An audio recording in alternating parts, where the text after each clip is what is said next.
Salut à tous et bienvenue pour cet épisode 2 de Balance ton coach.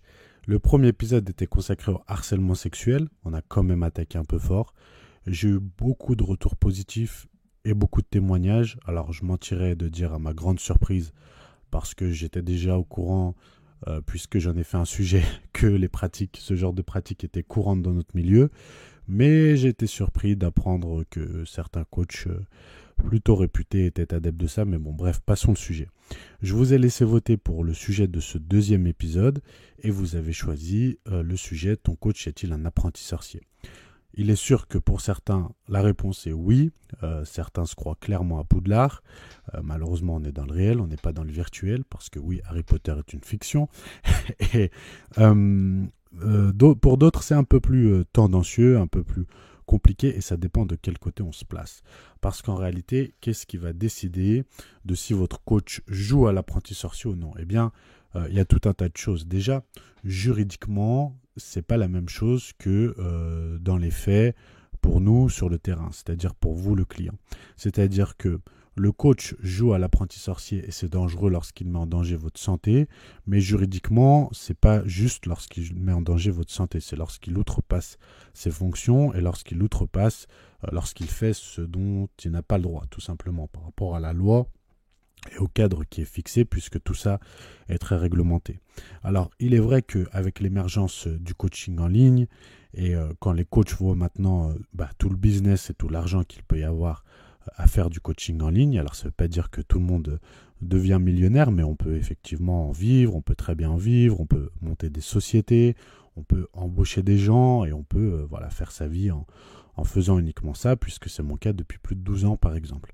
Mais dernièrement, ça a explosé et tout le monde est devenu coach. C'est vrai, il faut le dire, tout le monde est devenu coach, tout le monde est devenu coach sportif, qu'il soit diplômé ou non. Et c'est là que le bas blesse, puisque lorsque vous n'êtes pas diplômé, n'en déplaise à certains qui disent oui, mais on peut surfer sur la loi, on peut se déclarer coach de vie, on peut dire juste qu'on donne des conseils, oui, on peut.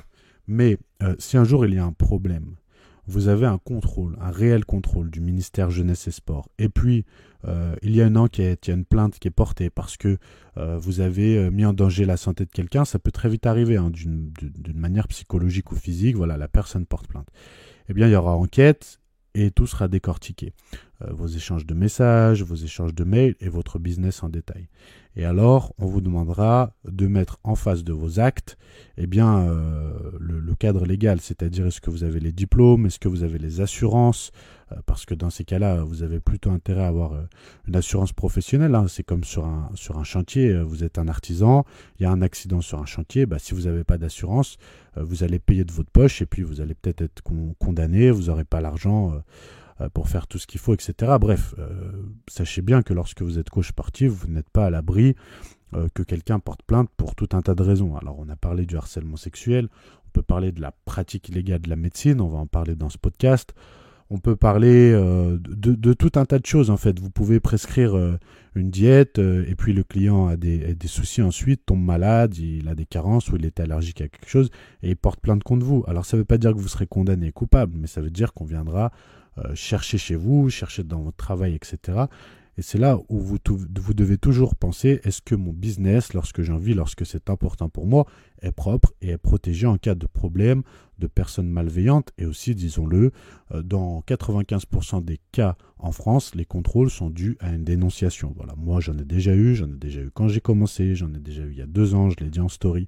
Donc vous avez plutôt intérêt à être propre, parce que si vous pensez ça va, cette loi je peux la contourner, je peux surfer entre, oui, tu peux la contourner, tu peux surfer entre, tant que tout va bien, tant que tu n'es pas contrôlé. Mais le jour où tu es contrôlé et où on veut te faire tomber, le moindre petit détail te fera tomber. Et plus la faille est grande, plus on va s'engouffrer dedans, plus on va venir te chercher de l'argent, plus on va te condamner et plus tu risques de prendre cher. Voilà. Petite parenthèse sur ça, parce que autant pour le client, c'est important pour qu'il soit protégé en cas de problème et qu'il ait affaire à un professionnel. Mais là, je m'exprime plus pour les coachs. Les gars, faites attention, c'est un message de bienveillance à moi, aucune jalousie, je donne aucun nom, mon business marche très bien, et plus il y a de concurrence en soi, plus ça ramène de monde, plus c'est bien, plus c'est sain, ça nous oblige à être meilleurs, ça nous oblige à nous former, ça nous oblige à nous renouveler, à repenser nos offres, à pas trop s'emballer sur les tarifs, etc. Voilà, c'est très bien qu'il y ait de l'offre et de la demande, c'est super. Mais soyez réglo et soyez dans le cadre pour vous avant tout. N'allez pas foutre votre vie en l'air, prendre le risque de foutre votre vie en l'air pour quelques milliers d'euros ou pour faire les choses illégalement. Faites les choses dans les règles. Surtout qu'avoir un BPGEPS aujourd'hui, c'est quand même pas bien compliqué, quoi. C'est 10-12 mois de votre vie. Oui, c'est pénible. Oui, vous allez peut-être rien apprendre, mais vous êtes dans la légalité. C'est 10-12 mois de votre vie. C'est 4-5 000 euros. Faites-vous financer, faites ce que vous voulez. Si j'ai réussi à 18 ans sans aucun moyen à aller travailler à la pizzeria tous les week-ends et les mercredis pour payer mon BPGEPS, pour faire un crédit étudiant que j'ai payé jusqu'à il y a encore 5-6 ans pour avoir mon BPGEPS puis avoir ma carte pro, bah, vous pouvez le faire. Hein. Donc voilà, donc il n'y a pas trop d'excuses à ce niveau-là. Bref, parenthèse refermée. Maintenant, ton coach est-il un apprenti sorcier? Au-delà des diplômes, des responsabilités civiles, etc. Donc j'ai parlé du cadre juridique. Pour la loi, le coach est un apprenti sorcier. Du moment où il ne fait plus de musculation, de programme sportif, et du moment même où il fait un suivi diététique. Hein, puisque si vous faites un suivi diététique, un suivi nutritionnel et que vous avez juste un BPGEPS, vous n'en avez pas le droit. Il vous faut l'équivalent du BTS diététique ou d'autres formations reconnues par l'État. Voilà. Sachez qu'en tant que coach sportif, vous pouvez très bien demander une validation d'acquis si vous faites ça depuis longtemps. C'est possible. Bien sûr, il vous faudra passer tous les tests et les examens, mais c'est possible de le faire. Voilà. Donc, petite parenthèse sur ça. Bon, ça, c'est la partie moins grave. Pourquoi? Parce que il est vrai que comment est-ce que les coachs sportifs en sont venus à partir à la base coach sportif, hein, dans le registre du métier, c'est juste faire des programmes d'entraînement. C'est juste la partie entraînement, la partie suivi. À la base, c'était sur plateau. Un coach sportif, il était dans la salle, il corrigeait les gens, les postures, voilà, il les aidait, etc. Ce que j'ai fait à mes débuts comme beaucoup. Et puis ensuite, c'est vrai que les coachs, de plus en plus, bon, ça, je parle de ça, ça fait 30-40 ans que les coachs sportifs font des programmes nutritionnels, hein, c'est pas nouveau, puisque les préparateurs, ça existait déjà, vous voyez le reportage de Schwarzenegger, vous comprenez bien que les bodies n'allaient pas voir les nutritionnistes ou les diététiciens pour faire leur diète, ils allaient voir les coachs en salle, qui étaient souvent d'anciens compétiteurs, des passionnés, qui leur faisaient à la fois l'entraînement et qui les conseillaient en diète, ou ils allaient voir d'autres bodies. Voilà, c'est courant dans notre milieu, on va très peu voir les diététiciens et les nutritionnistes. Pourquoi? Parce que, en fait, le cursus d'un diététicien ou d'un nutritionniste est essentiellement concentré sur la partie santé avant tout. Donc, c'est-à-dire que leurs stages, tout ce qu'ils apprennent sont autour des hôpitaux, des pathologies, mais pas spécifiques à la prise de muscle ou la perte de gras pour nous, pratiquants de muscu et encore moins de bodybuilding. Et lorsqu'on parle de nutritionniste sportive ou d'un BTS, un diététicien qui va se spécifier dans le sport, se spécialiser dans le sport en général, eh bien, il va plutôt voir les sports où il y a de l'argent, les sports plus pratiqués. Vous doutez bien qu'il va plutôt voir pour les filières d'endurance, pour le foot, le rugby, le hand, parce qu'il gagnera bien mieux sa vie en étant diététicien ou nutritionniste de l'OL ou du PSG que de quelques bodybuilders. Voilà. Donc, c'est pour ça que en France comme à l'étranger, eh bien, les coachs sportifs ont pris un peu le business qui avait de vacant, de libre, et se sont spécialisés dans ce domaine à coup de lecture spécifique du domaine, à coup d'expérience. Et puis après, il y a eu des spécialistes, en France notamment Julien Vénesson, qui ont sorti des livres vraiment sur ça. Et puis chacun s'est formé un petit peu comme ça, et c'est comme ça que les coachs, naturellement, se sont mis tous à faire des programmes diététiques et à proposer des suivis complets, à la fois entraînement et diététique. Voilà. Mais ça, c'est la partie un peu moins... je dirais grave, parce que à faire une diète, on joue pas vraiment à l'apprenti sorcier. Aux yeux de la loi, oui, mais bon, en termes de pratique, c'est encore différent. Quand je parle d'apprenti sorcier, je parle plus de cas plus graves. La première chose qui me vient en tête, c'est concernant les troubles du comportement alimentaire. Vous le savez, je suis un ancien anorexique, hein, c'est grave, j'en ai déjà témoigné de multiples fois, donc je ne vais pas vous raconter mon histoire à nouveau, mais donc j'ai une sacrée expérience avec ça. Ma mère elle-même était boulimique, voilà, bref. j'en passais des meilleurs. Et donc, quand j'ai raconté mon histoire, c'est même passé dans le journal, etc., que j'étais anorexique, eh bien, beaucoup de gens qui avaient des troubles du comportement alimentaire m'ont naturellement contacté pour avoir de l'aide, pour avoir des conseils. Et puis, les gens qui étaient en suivi avec moi se confiaient plus facilement sur leurs divers problèmes à ce niveau-là. Et surtout, plus j'ai acquis de l'expérience à ce niveau-là, plus j'ai réussi à déceler les troubles du comportement alimentaire chez les gens et à mettre en place des stratégies. Mais lorsque certains coachs ont vu qu'il y avait un vrai problème à ce niveau-là, que de plus en plus de gens étaient touchés par les troubles du comportement alimentaire, ils se sont dit il y a de l'argent à faire. Ils se sont dit il y a un business à faire. C'est-à-dire que moi, je n'ai jamais fait de différence. Mon suivi a toujours été le même, les tarifs n'ont pas monté. Et j'ai sorti une fois une formation gratuite que des milliers de personnes d'ailleurs ont écouté sur les troubles du comportement alimentaire. Et puis j'ai vu qu'il y en a qui faisaient vraiment des coachs sportifs, qui faisaient vraiment des suivis sur ça. Et dans les bios Instagram, se sont mis à mettre spécialistes en troubles du comportement alimentaire, spécialistes des TCA, etc., etc. Et là, je me souviens, je me suis dit, mais c'est quoi ce bordel? Mais qu'est-ce que c'est que ça? Et surtout que parfois, ce sont des gens qui, et j'en ai vu un paquet, ce sont des gens qui ont eu des TCA, mais ne les ont jamais pleinement réglés. Parce que ce n'est pas parce qu'aujourd'hui, tu ne fais plus de crise et tu contrôles dans un aspect, de par tes habitudes, dans un certain aspect de ta vie, tes crises, que tu as réellement vaincu les TCA, parce que c'est quelque chose de bien plus spécifique que ça. Les 90% des gens qui se disent spécialistes en TCA, dans notre domaine, je ne parle pas dans le domaine des psychiatres et des psychologues, je parle des coachs sportifs, des gens qui se disent spécialistes en TCA, 90 voire 95% n'ont rien compris. Ils sont des apprentis sorciers et ils font prendre de réels risques à ceux qui leur font confiance sur ce point-là. Pourquoi? Parce qu'ils n'ont pas compris que le premier problème des TCA, ce n'est pas l'alimentation. C'est comme si tu penses que le premier problème d'un alcoolique, c'est l'alcool, le premier problème d'un drogué, c'est la drogue, etc. Je vais dire, enlève l'alcool à un alcoolique, enferme-le 3 mois, enlève l'alcool et ressors-le dans le même contexte de vie, dans le même schéma psychologique, sans avoir travaillé sur tout ça. Et à la première bouteille qui traîne, eh bien, l'alcool va reprendre le dessus. C'est pareil avec les TCA. Voilà, il faut vraiment l'avoir vécu profondément et avoir travaillé le process de manière psychologique pour comprendre ça. Donc, ne jouez pas aux apprentis sorciers. Bon, je sais qu'ils continueront à le faire parce qu'il y a un business et ils sont persuadés d'être au top là-dedans et d'avoir réussi à aider les gens à s'en sortir. Mais déjà, très peu se sortent réellement de l'anorexie. Premièrement, malheureusement, à mon grand regret. La boulimie, c'est un autre sujet. Mais ceux qui s'en sortent ne le font pas que grâce au coach sportif.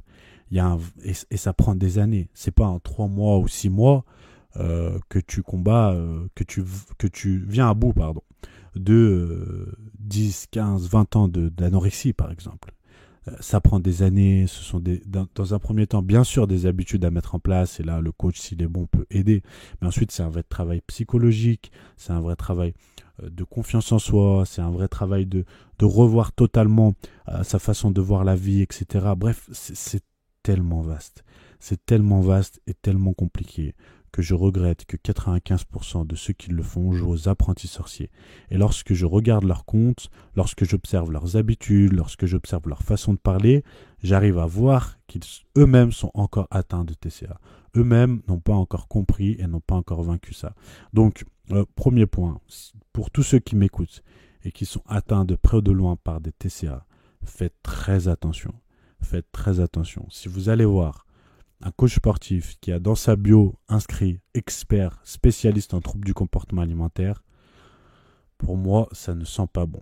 Et surtout, s'il vous dit, voyez son discours, interrogez-le, mais s'il vous dit, voilà, vous avez compris le discours, je suis un expert, je vais t'aider, on va vaincre ça en 3-6 mois. C'est compliqué.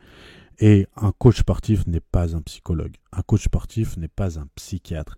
Alors, ça ne veut pas dire qu'il ne peut pas agir réellement positivement. Ne traduisez pas mon discours de cette manière. Ne faites pas de raccourcis. Entendez bien ce que je dis. Là, on joue dangereusement avec la vie des gens.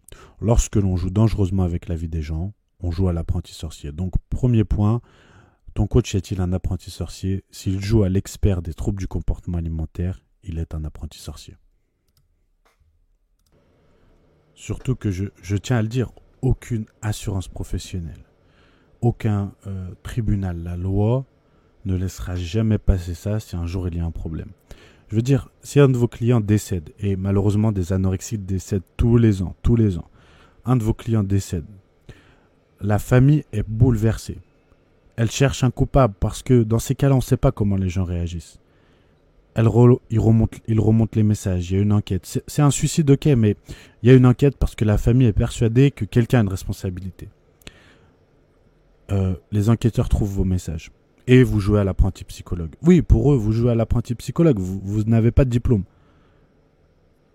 Mon Dieu, mais votre vie est finie. Votre vie est finie. Si votre responsabilité est mise en cause, vous n'avez aucune assurance. Vous n'avez aucune légitimité. Vous n'avez pas le droit. Vous n'avez pas le droit. Je ne dis pas que la loi est bien faite à ce niveau-là, etc. Mais c'est comme ça. C'est pas moi qui fais la loi, c'est pas vous. Et vous allez prendre cher. Donc attention, pensez-y. C'est un message que mon tout premier expert comptable, et pourtant il n'était pas bon. Il n'était pas bon, spécial dédicace à lui. Il était même très mauvais et très arrogant. Mais il me l'a dit un jour. Et il avait raison. Il avait raison. Si vous outrepassez vos fonctions, vous prenez des très gros risques pour les gens, sauf si vous êtes réellement compétent. Ça peut être le cas, mais avant tout pour vous, votre vie professionnelle et votre vie personnelle, parce que vous pouvez morfler sur les deux si quelqu'un a réellement été mis en danger et que la justice, du moins, le juge comme ça. Voilà, ensuite, on passe au cas encore un petit peu plus grave. Effectivement, maintenant, on peut être qui on veut sur Internet. Une bio Instagram, c'est très vite modifiable en 2-3 clics.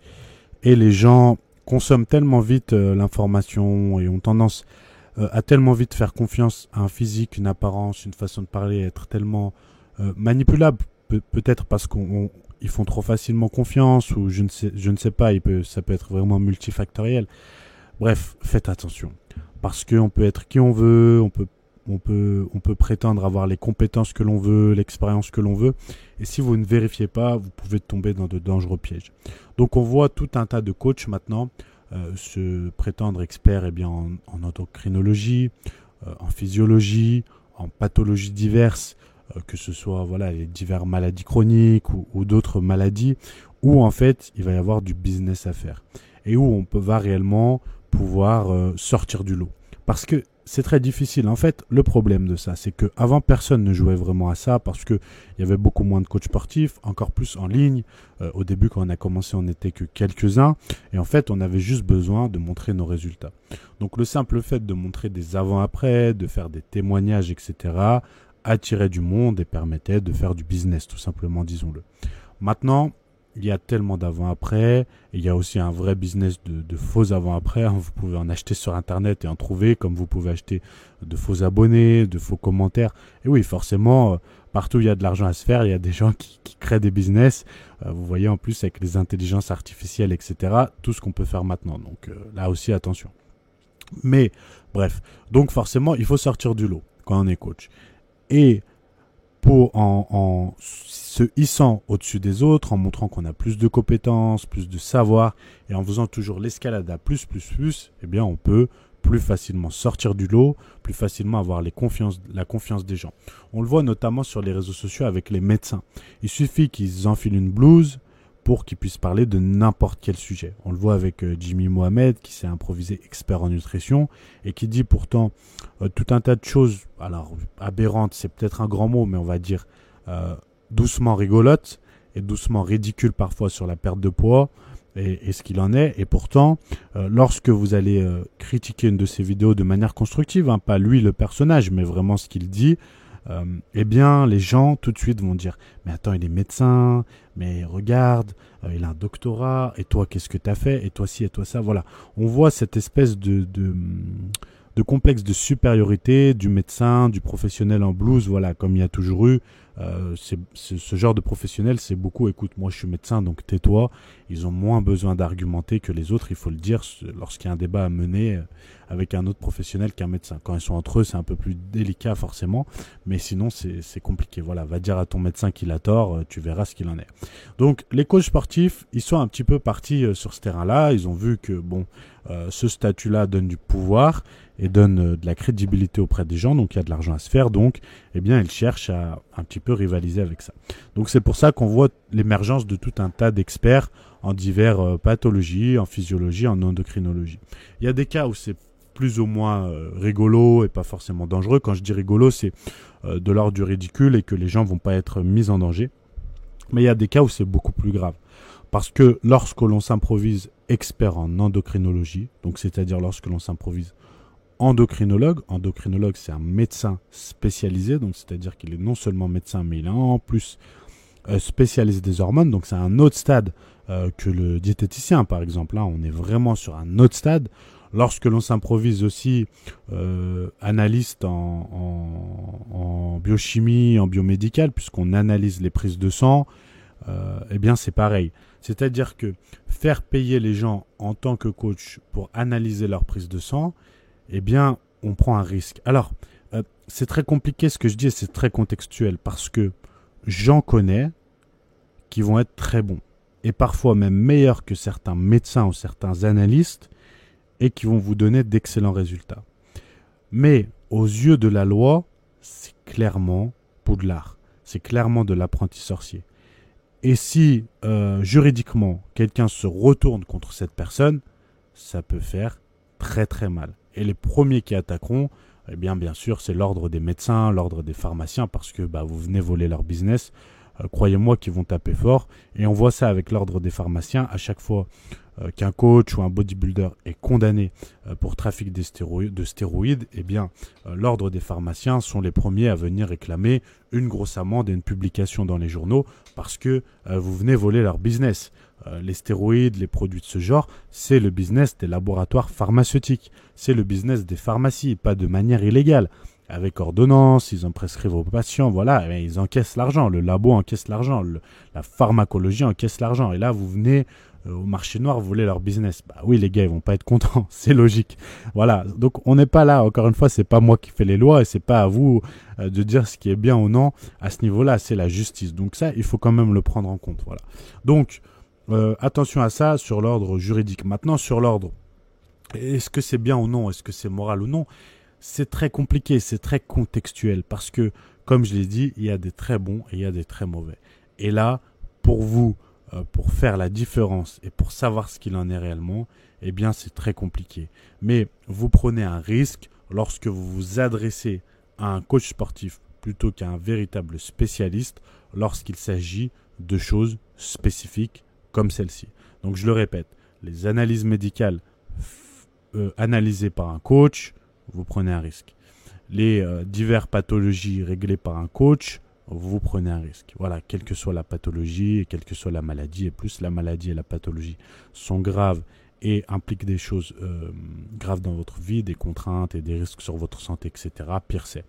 Donc, ce que je recommande de manière générale dans ces cas-là, aussi bien pour les analyses sanguines, par exemple, que pour les diverses pathologies. Ok, si vous trouvez un coach très compétent dans ce domaine. Encore une fois, je ne suis pas là pour citer des noms, que ce soit de bons ou de mauvais coachs, vous l'avez compris. Dans Balance ton coach, il n'y a aucun nom et personne n'est ciblé spécifiquement. On parle de manière générale pour aider avant tout vous qui n'êtes pas coach ou même qui êtes coach à choisir un coach justement. Comment est-ce qu'on fait? Eh bien, ce que je vous conseille. Par exemple, vous venez me voir moi, vous êtes en suivi avec moi et vous me dites, Anthony, regarde, j'ai cette prise de sang, qu'est-ce que tu en penses?